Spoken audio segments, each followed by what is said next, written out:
These 4 mistakes are what you should avoid when buying property. And I know I made these mistakes a few years back when I bought my first property. You may or may not know it was a 3-family and it saw a good amount of property before I ended up purchasing it. But these are very critical in order to make the right purchase. I'm going to be doing when I purchase my second property, hopefully this year as well. First is know the numbers, and that is really the PITI.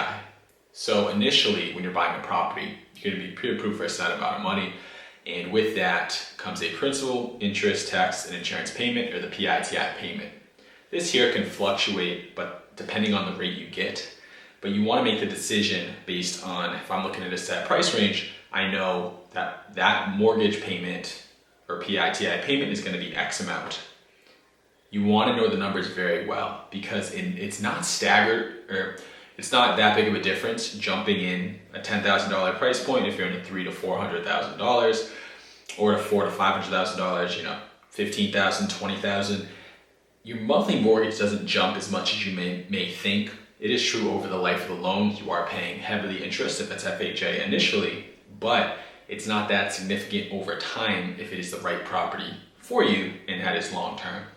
If you're on the investment side, the key is if you're owner occupying the property, I'd recommend you want both units or 2 out of 3 units to pay if it could pay for the PITI. If it's a duplex, hopefully the majority of it is covered or half of it is covered, but it's going to be on a case-by-case basis. But first you want to know, I'm making this offer and what's my PITI, what's going to be my monthly payment. That's going to really help you understand your numbers. Keep in mind the taxes do vary by city, by town, by individual place you're looking at. So when you do run the numbers, the taxes are a pretty decent variable. The principal is going to be a standard amount. The interest, if you're doing MIP, that varies, and you should probably check with your lender on that. They can give you an estimate. In the insurance, I know for my property, it's about $1,800 or $150 a month. That's a 3-family. It's going to vary depending on the area as well. And you can get insurance quotes if you'd like, just to give you a ballpark, but you want to make sure you know the taxes for each property and do it individually on a case-by-case basis. Next is know the deal breakers for you when you're buying the property. Before you go see the property, I always recommend drive the area if you're unfamiliar with the area, or you want to see 2 to 3 properties at once if it is a new area for you and you're driving far. Just want to make sure it's worth your time. You can also check Google Maps. Truly has a crime map that's pretty helpful, just to give you an idea of the crime if it's unfamiliar, but you want to know exactly the area you're going to be buying. That's going to be the location of the property, which is definitely a decent factor in regards to how the property is going to appreciate or increase in value over time. Roughly that's 2 to 3%, but there are swings where it goes much higher. Like right now in the Worcester multifamily market, the prices are going way high, even where they were 2 years ago.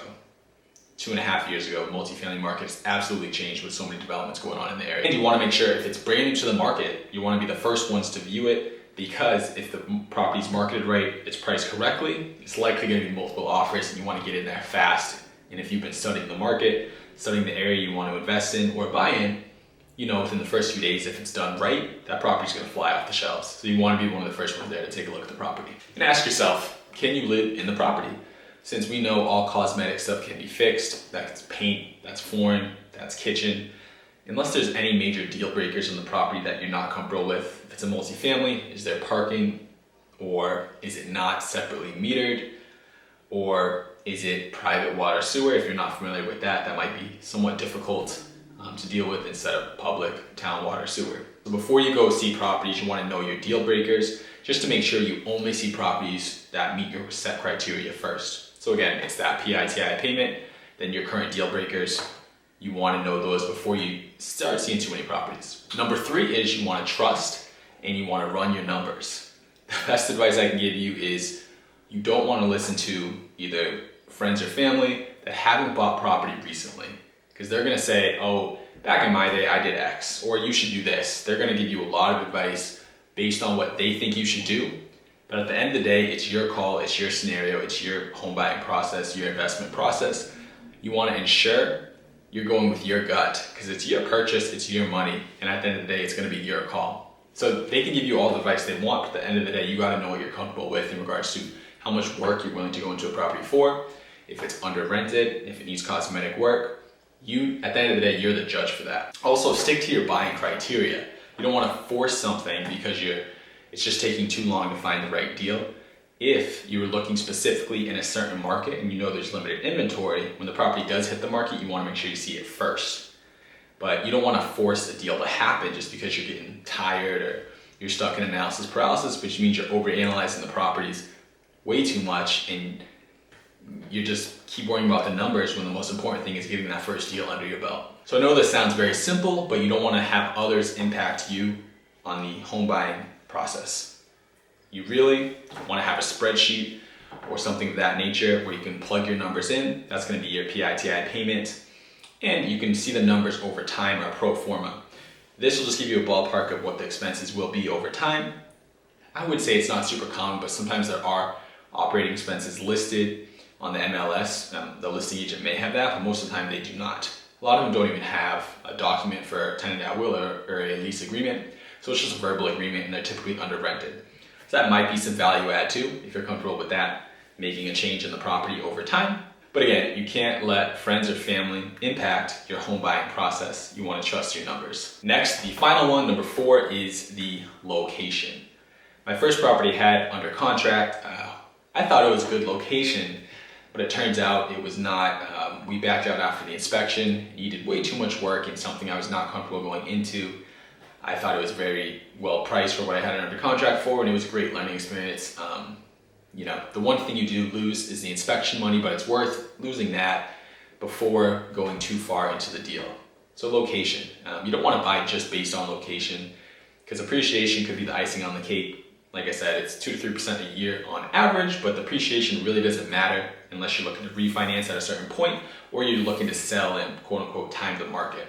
So the appreciation should happen over time, and it happens typically more with single family residents than multifamily, but multifamilies appreciate as well. And small things too. If it's a multifamily or a single family and you're living in the property, you're house hacking, you want to make sure it's not too far from where you work. Because a 45-minute or an hour commute might not seem that bad, but when you're doing that 5 days a week, 20 days a month, it adds up, and that time could add up, and that could be without traffic. So you want to make sure you're comfortable with the property, driving to your work, even on a relo as well. If you had to relocate, are you still comfortable with that? So that's something small to consider. You want to make sure you're comfortable that the location is something you're comfortable with. Or if it's a very rural area, you got to be comfortable with maybe not having a large pool of tenants to choose from when you are renting out the property. If it's in the middle of a smaller populated area, you might have less of a tenant class, less people.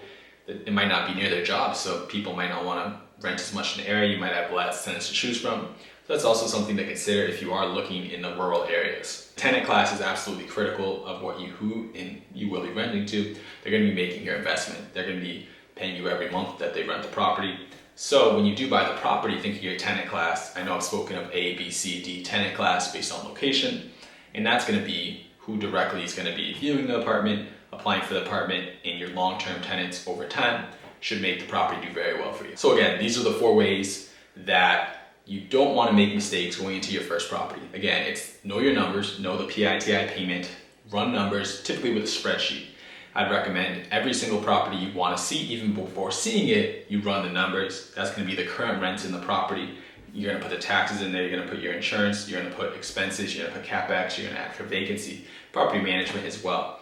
You want to run the numbers on every property you do because every property is different. Next, know your deal breakers.